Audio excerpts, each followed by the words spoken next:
সুপ্রিয় দর্শক আসসালামু আলাইকুম। Welcome back to my channel Piya kitchen. কেমন আছেন সবাই? আশা করছি ভালো আছেন। বরাবরের মতো আবারও চলে আসলাম নতুন একটি রেসিপি নিয়ে। আজকের রেসিপিটি কিন্তু অসম্ভব খেতে মজা, দুর্দান্ত। আর এই রেসিপিটি কিন্তু এভাবেই করলে কিন্তু খেতে দারুণ লাগে। তো যাই হোক, আজকে কিন্তু আমি এখানে এঁচোড়ের কোপ্তা কারি রান্না করব। তো আজকে এই এঁচোড়ের কোপ্তা কারিটা কিন্তু আমি গরুর মাংস দিয়ে রান্না করব, এঁচোড় দিয়ে। তো বন্ধুরা, আপনারা তাহলে দেখতে থাকুন কিভাবে আমি এই কোপ্তা কারিটা রান্না করি। তো এভাবে রান্না করলে কিন্তু কোপ্তা কারিটা খেতে অসম্ভব মজা লাগে। তো বন্ধুরা, ভিডিওটি ভালো লাগলে একটি লাইক, কমেন্ট, শেয়ার করে এবং চ্যানেলটিকে সাবস্ক্রাইব করে পাশে থাকবেন। তো দেখুন, আমি এঁচোড়টা কোটার জন্য এখানে একটি বটি নিয়ে নিয়েছি আর একটু হাতের তালুতে দেখুন সরিষার তেল লাগিয়ে নিচ্ছি, হাতটাতে লাগিয়ে নিচ্ছি এবং বটিটাতেও লাগিয়ে নিচ্ছি। আর অনেকে কিন্তু এঁচোড় কাটার সঠিক পদ্ধতিটা অনেকে জানে না, কিভাবে এঁচোড়টা কাটতে হয়। তো দেখুন, এভাবেই কিন্তু আসলে এঁচোড়টা কাটার নিয়ম। তো আস্ত কাঁঠাল এভাবে কুটতে গেলে বটির গায়ে একটু তেল লাগিয়ে নিতে হয়, হাতে একটু তেল লাগিয়ে নেবেন। দেখবেন কাঁঠালের যে আঠাটা, এই আঠাটা কিন্তু হাতে একটু লাগবে না। তো দেখুন, আমি কিন্তু একটি কাঁঠাল নিয়ে নিয়েছি। কাঁঠালটা কিন্তু একদম ঠিকঠাক মতন, একদম আপনার এঁচোড় খাওয়ার উপযোগী সেরকম একটা কাঁঠাল নিয়ে নিয়েছি। খুব কচিও না, আবার অনেকটা বতি হয়ে গিয়েছে তাও না। যতটুকু বতি হলে কাঁঠালটা খেতে ভালো লাগে ঠিক সেই টাইপের কাঁঠালই কিন্তু হয়েছে। তো দেখুন আমি কিভাবে পিসগুলো কেটে নিচ্ছি। কাঁঠালটা কাটার নিয়মটাই কিন্তু এরকম, ঠিক এভাবেই কিন্তু কাঁঠাল কাটতে হয়। অনেকে দেখেছি এই কাঁঠালের এই যে আমি অংশটা ধরে বাছতেছি, এইসব সহ রেখে দেয়, তবে এগুলো রাখার নিয়ম না। দেখুন আমি যেভাবে কাঁঠালটা কাটছি মূলত এভাবেই কাটতে হয়, তাহলে সলিড কাঁঠালটা কিভাবে খাওয়ার উপযোগী হয় সেটাই দেখে নিন। তো দেখুন আমি কিন্তু এই দেখুন কোষগুলোকে একটু কেটে এইভাবে আলাদা করে নিচ্ছি। আর বিচির গায়ে কিন্তু একটা সাদা পর্দা থাকে, এই পর্দাটা কিন্তু সেদ্ধ হয় না। যতই আপনি সিদ্ধ করেন, রান্না করার পরে কিন্তু এগুলো শক্ত থেকে যায়, এগুলো কিন্তু ফেলে দিতে হয়, তখন খাওয়া যায় না। আর যেভাবে আমি বাছতেছি ঠিক এইভাবে বেছে রান্না করলে আপনার পুরোপুরি কাঁঠালটা কিন্তু, পুরো খাওয়ার যে অংশটা সেটা কিন্তু আমি নিয়ে নিচ্ছি। এটাই কিন্তু কাঁঠাল খাওয়ার অরিজিনাল নিয়ম কাঁঠাল কাটার। তো দেখুন আমি কিভাবে কাঁঠালগুলোকে বেছে নিচ্ছি, ঠিক এইভাবেই কিন্তু কাঁঠালটা বেছে নিতে হয়। তো যারা আপুরা আছেন কাঁঠাল কাটতে জানেন না, বুঝেন না কাঁঠাল কিভাবে কাটতে হয়, তারা এই প্রসেসে কিন্তু কাঁঠালটা কেটে নিতে পারবেন। তো আপনাদের দেখার সুবিধার্থেই কিন্তু আমি কাঁঠালটা আপনাদের শুরু থেকেই কাটার অবস্থাটা আপনাদের দেখিয়ে দিচ্ছি যে এইভাবেই কিন্তু কাঁঠালটা কাটতে হয়। আসলে আমরা অনেকে অনেক কিছু খাই, অনেকে না বুঝে শুনেই খেয়ে ফেলি, কিন্তু কোন জিনিসটা কিভাবে খেতে হয় সেটা কিন্তু অনেকেই আমরা জানি না, অনেক জায়গায় কিন্তু আমরা জানি না। তো দেখুন কাঁঠালটা কিভাবে আমি কেটে নিয়েছি, ঠিক এইভাবেই কিন্তু কাঁঠালটা কাটতে হয়। আর এই দেখুন কাটার পরে কাঁঠালের কোণগুলো ফেলে দিতে হয়। ঠিক কাঁঠালের ভিতরে এসব হাবিজাবি থাকে যেগুলো, সেগুলো কিন্তু এগুলো ফেলে দিতে হয়। অনেকে কিন্তু এগুলো সহ কাঁঠালটা কেটে নেয়। আর দেখুন আমি কিভাবে কাঁঠালটা কেটে নিয়েছি, সম্পূর্ণ কাঁঠালের কোষ, বিচি আর কাঁঠালের যে খোসার যে অংশটা থাকে সেটা নিয়েছি। এটাই কিন্তু কাঁঠাল খেতে ভালো লাগে এইভাবে কাটলে। তো বন্ধুরা দেখুন কাঁঠালের ভিতরে যত অপরিষ্কার যেগুলো থাকে সেগুলো কিন্তু আমি বের করে ফেলেছি, শুধু এইভাবেই রেখেছি বিচিটা, কাঁঠালের কোষটা আর কাঁঠালের খোসাটা। তো এখন আমি এখান থেকে কিছু কাঁঠাল, দেখুন আমি যে আজকে কোপ্তা কারিটা রান্না করব, সেই কোপ্তা কারিটা রান্না করার জন্য আমি সব কাঁঠাল আজকে এখানে থেকে নিব না। তো কিছুটা কাঁঠাল আমি এখানে দেখুন একটু পানি গরম করতে দিয়েছি আর এর ভিতরে কিছুটা হলুদ দিয়েছি। আর আমি যতটুকু লাগবে কাঁঠাল ততটুকু আমি কাঁঠালটা নিয়ে দেখুন এখন এই পানির ভিতরে কিন্তু কাঁঠালটাকে সিদ্ধ করে নিব। তো এই কোপ্তা কারিটা রান্না করতে গেলে কিন্তু কাঁঠালটাকে সিদ্ধ করে নিতে হবে। আর দেখুন আমি হলুদটা দিয়েছি, হলুদটা দিয়ে কাঁঠালটাকে কিন্তু সিদ্ধ করে নিব। আর দেখুন যেহেতু কাঁঠালের কষটা ছিল গায়ে লেগে, কাঁঠালটা কিন্তু একদম তাজা কাঁঠাল ছিল, তার জন্য দেখুন কষের কারণে হলুদটা দেওয়ার সঙ্গে কিন্তু হলুদটা লাল হয়ে গিয়েছে। তো এটা কোনো ব্যাপার না, এটা এরকমই হয়, একটা সময় দেখা যাচ্ছে জাল হতে হতে কাঁঠালটা সুন্দর একদম হলুদ হয়ে যাবে। দেখুন দেখতেই পাচ্ছেন কাঁঠালটা কিন্তু খুব ভালো করে সিদ্ধ হয়ে গিয়েছে। তো কাঁঠালটাকে কিন্তু এখন আমি নামিয়ে নেব, সিদ্ধ হয়ে গিয়েছে যেহেতু। তো কাঁঠালটাকে কিন্তু এই কোপ্তা কারিটা রান্না করতে গেলে এভাবে সিদ্ধ করে নিতে হবে। কাঁচা কাঁঠাল দিয়ে কিন্তু এভাবে রান্না করলে কিন্তু এটা হবে না। তো দেখুন আমি কিন্তু সম্পূর্ণ কাঁঠালটাকে এভাবে পানি থেকে তুলে নিচ্ছি। তো তুলে নিয়ে কাঁঠালটাকে কিন্তু একটু ঠান্ডা করে নিব। যেহেতু আমি এই কাঁঠালটা কিন্তু ব্লেন্ড করব, যার জন্য কিন্তু আমি একটু ঠান্ডা করে নিব, কারণ এই গরম অবস্থায় কিন্তু ব্লেন্ড করা যায় না। তো দেখুন এখানে আমি একটু কাঁঠালটা একটু ঠান্ডা হয়ে গেলে কাঁঠালটা ব্লেন্ড করে নিব। তো দেখুন আমি যতটুকু মাংস নিয়েছি আর ঠিক একই পরিমাণে কিন্তু কাঁঠালটা নিয়েছি। ব্লেন্ড করার পরে মাংস যতটুকু হবে কাঁঠালও কিন্তু ঠিক ততটুকুই হবে। তো আমি এই দুটোই কিন্তু এখন এটা এখানে কিমার মতো করে নিব। তো আপনারা ব্লেন্ডার থাকলে বাসায় ব্লেন্ডারে জারে করে কিন্তু এটা কিন্তু ব্লেন্ড করে নিতে পারেন। তো দেখুন আমি কিন্তু দুইটাই ব্লেন্ড করে নিয়েছি, দেখুন কেমন হয়েছে। তো আমি দেখুন যতটুকু কাঁঠাল নিয়েছি ঠিক ততটুকুই কিন্তু এখানে মাংস নিয়েছি, সম পরিমাণে দুইটাই একই রকম করে। তো এখন আমি এখানে কিছু মশলা অ্যাড করব। তো দেখুন এখানে কিন্তু আমি মশলা দিয়ে দিচ্ছি। এখানে 1 টেবিল চামচ রসুন বাটা, 1 টেবিল চামচ আদা বাটা, তারপরে 1/2 টেবিল চামচ এখানে জিরা বাটা দিয়েছি। তো এখানে 1/2 টেবিল চামচের একটু বেশি বেশি হবে জিরা বাটা। আর এখানে দেখুন উঁচু উঁচু 1 টেবিল চামচ আমি এখানে পেঁয়াজ বাটা দিয়ে দিলাম। আর এখানে দিয়ে দিব চা চামচের 1.5 চামচের একটু কম কম আমি ধনিয়ার গুঁড়া দিয়ে দিয়েছি। আর এখানে দিয়ে দিব লাল মরিচের গুঁড়া।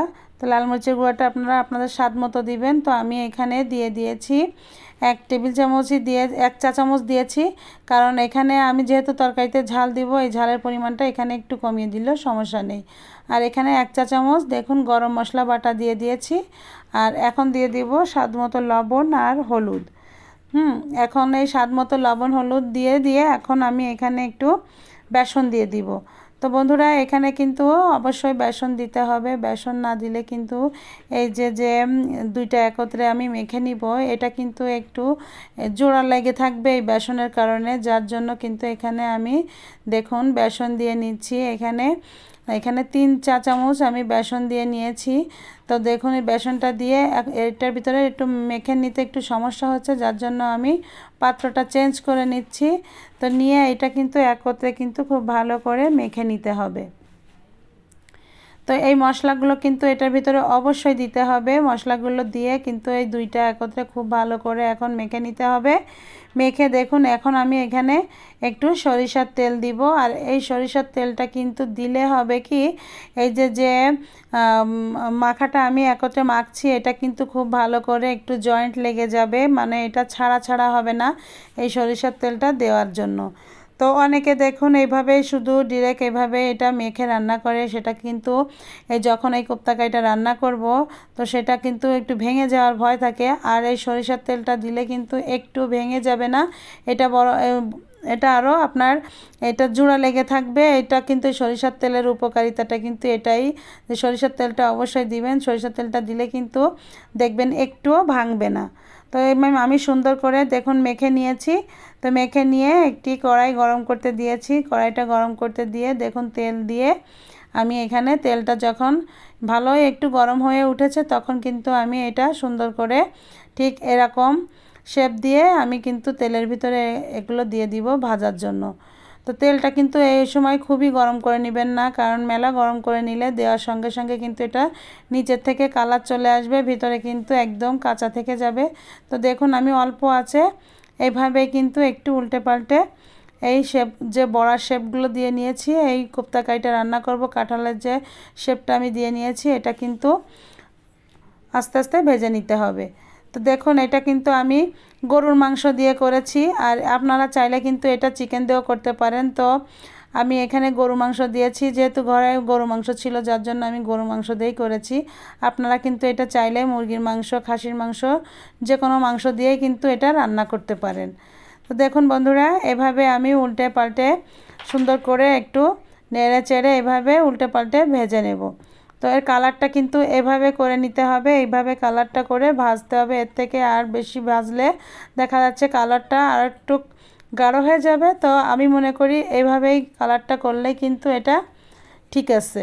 তো দেখুন আমি সুন্দর করে ভেজে নিয়েছি, এখন নেড়ে চেড়ে এটাকে উঠিয়ে নেব। তো দেখুন এখানে কিন্তু এখন আমি তেলের ভিতরে এখানে 2টা এলাচ, একটা দালচিনি, 2টা লবঙ্গ আর একটি তেজপাতা দিয়ে দিয়েছি, দিয়ে এখন এখানে 1 মুঠোর মতো পেঁয়াজ কুচি দিয়ে দিলাম। তো দিয়ে এখন পেঁয়াজটাকে একটু নেড়েচেড়ে কিছু সময় ভেজে নেব। যখন একটু পেঁয়াজের কালার চলে আসবে, লালচে লালচে ভাব চলে আসবে, তখন এখানে দেখুন আমি 3 টেবিল চামচ এর মতো আমি এখানে পেঁয়াজ বাটা দিয়ে দিচ্ছি। তো এই পেঁয়াজটা বাটা দিয়ে এখন কিন্তু আমি একটু নেড়েচেড়ে একটু কষিয়ে নিব, কারণ এই পেঁয়াজের কাঁচা গন্ধটা চলে যাওয়া পর্যন্ত। তো পেঁয়াজটা একটু নেড়ে নিয়েছি। এখন কিন্তু এখানে দেখুন আমি রসুন দিয়ে দিচ্ছি। তো রসুন দিয়ে দিলাম, এখানে 1/2 টেবিল চামচ রসুন দিয়ে দিলাম, 1/2 টেবিল চামচ আদা বাটা দিয়ে দিয়েছি, 1/2 টেবিল চামচ জিরা বাটা দিয়ে দিয়েছি। তো দিয়ে আর একটু এভাবে একটু কষাতে থাকবো। তো বন্ধুরা আমি এই মশলাটা দিব আর একটু কষিয়ে নেব, যেহেতু তলে থেকে পুড়ে যেতে পারে। তো এখানে দেখুন আমি এখানে 1.5 টেবিল চা চামচের মতো 1.5 চা চামচের মতো একটু ধনিয়ার গুঁড়া দিয়ে দিলাম, আর এখানে লাল মরিচের গুঁড়া দিয়ে দিলাম 1 চা চামচের সামান্য একটু বেশি। তো আমি কিন্তু এটা একটু ঝাল ঝাল রান্না করব, কারণ এই ধরনের জিনিস কিন্তু একটু ঝাল ঝাল খেতে ভালো লাগে। তো দেখুন আপনারা ঝালটা যেমন আপনাদের পছন্দ মতন আপনারা দিয়ে নেবেন। আর এখানে আমি ভালো কালার আসবে সেই কারণে দেখুন একটু কাশ্মীরি লাল মরিচের গুঁড়াটা দিয়ে দিলাম, দিয়ে এখন স্বাদ মতো লবণ আর হলুদটা দিয়ে কিন্তু মশলাটাকে খুব ভালো করে কষিয়ে নিব। তো মশলাটা কিন্তু একটু নেড়েচেড়ে কষাতে এখানে সামান্য একটু পানিও আমি অ্যাড করব। এই পানিটুকু দিয়ে কিন্তু মশলাটাকে কিন্তু খুব ভালো করে কষিয়ে নিতে হবে। তো দেখুন আমি সামান্য একটু পানি দিয়েছি। তো এটা কিন্তু রান্না করা খুবই সহজ, একদম আমরা যেভাবে মাংস রান্না করি ঠিক একইভাবে মাংসর মশলা দিয়ে এইভাবেই কিন্তু রান্নাটা করতে হয়। তো দেখুন মশলাটা কিন্তু আমার কষানো প্রায় হয়ে আসছে। তো এ ফাঁকে আমি এখন এই যে ভেজে রাখা যে কোপ্তা কারিগুলো আমি ভেজে রেখেছি সেগুলো কিন্তু আমি এই দিয়ে দিলাম মশলার ভিতরে, দিয়ে এই মশলাটাকে আর একটু কষিয়ে নেব। এই যে বড়ার মতন আমি ভেজে রেখেছি কাঁঠালের মাংসের, এটার ভিতরে আমি দিয়ে দিচ্ছি, দিয়ে এটা কিন্তু খুব ভালো করে একটু নেড়েচেড়ে কষিয়ে নেব মশলাটা, যাতে মশলাটা যখন এই গায়ে লেগে আসবে তখন কিন্তু আমি এখানে একটু ঝোলের পানি দিয়ে দিব। তো ঝোলের পানিটা দেওয়ার আগে এটা কিন্তু সুন্দর করে একটু কষিয়ে নিতে হবে, আর এমনভাবে নাড়াচাড়া করতে হবে আলতোভাবে, যাতে এটা ভেঙে না যায়। তো যেহেতু এটা মাংস কাঁঠাল দুইটাই উভয় দেওয়া আছে, যার জন্য একটু ভাঙার ভয় একটু কম আছে, কারণ এটা দুইটা সমন্বয়ে সমান সমান দিলে দেখা যাচ্ছে এটা কিন্তু ভাঙার একটু ভয় কম থাকে। তো যতটুকু পারবেন এটা আলতোভাবে নাড়ানোর চেষ্টা করবেন, তাহলে দেখবেন এই জিনিসটা একদম আস্ত থাকবে, ভাঙার আর ভয় থাকবে না। তো দেখুন আমি কিন্তু ঝোলের পানিটা দিয়ে দিয়েছি, আর এই ঝোলের পানিটা দিয়ে সুন্দর করে একটু নাড়াচাড়া করে সম্পূর্ণটা এখন আমি ঢাকা দিয়ে অল্প আছে কিন্তু এখন এই রান্নাটা করতে হবে। চুলার আঁচটা একদম বাড়িয়ে দিয়ে রান্না করা যাবে না, এখানে আমি মাঝারি আছে আমি কিন্তু রান্নাটা করব। আর দেখুন এইভাবে হালকা হালকা করে মাঝে মাঝে একটু নেড়ে চেড়ে দিব, আর খুব নাড়াচাড়া করলে কিন্তু এটা ভেঙে যাবে। এমনভাবে একটু চাইবেন যে নেড়ে চেড়ে দিতে, যাতে না ভাঙে, একটু উল্টে পাল্টে দিলে জিনিসটা কিন্তু সুন্দরভাবে রান্নাটা হয়ে যাবে। তো দেখুন যতটুকু ঝোল কমে আসছে, এখন আমি এখানে একটু মশলা দিব। তো এখানে কিন্তু আমি একটু গুঁড়ো মশলা দেব। তো বন্ধুরা তো এখানে দেখুন আমি গরম মশলা গুঁড়ো দিয়ে দিলাম, এখানে ভাজা জিরা আর দারচিনি এলাচ একসঙ্গে ভেজে নিয়ে তারপরে মানে টেলে নিয়ে তারপরে কিন্তু এটা গুঁড়ো করা সেই মশলাটা আমি এখানে দিয়ে দিলাম। আর এই মশলাটা কিন্তু অবশ্যই দিতে হবে এই কোপ্তা কারিতে, কিন্তু এই মশলাটা দিলে কিন্তু খেতে খুব ভালো লাগে। তো এখন দিয়ে দেখুন আর এভাবে ঢেকে রেখে আর একটু দমে দিয়ে রাখবো, হালকা আঁচে দিয়ে রাখবো। এভাবে দেখুন রান্নাটা কিন্তু আমার হয়ে যাবে। তো দেখুন রান্নাটা কিন্তু অলরেডি আমার হয়ে গিয়েছে, আর দেখুন একটাও কিন্তু ভাঙিনি, এতটাই সুন্দর আছে। তো এভাবে হালকা হালকা করে একটু নেড়ে চিলে দিলে এটা কিন্তু ভাঙার ভয় থাকে না, আর এটা কিন্তু খেতে অসম্ভব মজা। তো দেখুন আমার রান্নাটা কিন্তু হয়ে গিয়েছে, এখন কিন্তু এটাকে আমি তুলে নিব। আর দেখুন এটার কালারটা অসম্ভব সুন্দর আসছে, কত সুন্দর কালার আসছে তাই না? তো দেখতে যত সুন্দর লেগেছে দেখুন এটা খেতে কিন্তু দারুণ মজা বন্ধুরা, দেখলেই কিন্তু লোভনীয় লাগছে, এতটা সুন্দর এর কালারটা আসছে আর দেখতে যত সুন্দর লাগছে, খেতে কিন্তু দারুণ মজা হয়েছে। আপনারা অবশ্যই এখনও যারা ট্রাই করেননি তারা অবশ্যই বাসায় এটা ট্রাই করবেন, দেখবেন খুবই ভালো লাগবে। আর এই যে সামনের ঈদ আসছে, মাংস তো সবার ঘরেই থাকে কম বেশি, তো আপনারা চাইলে এই কোপ্তা কারিটা এভাবে রান্না করে খেতে পারবেন।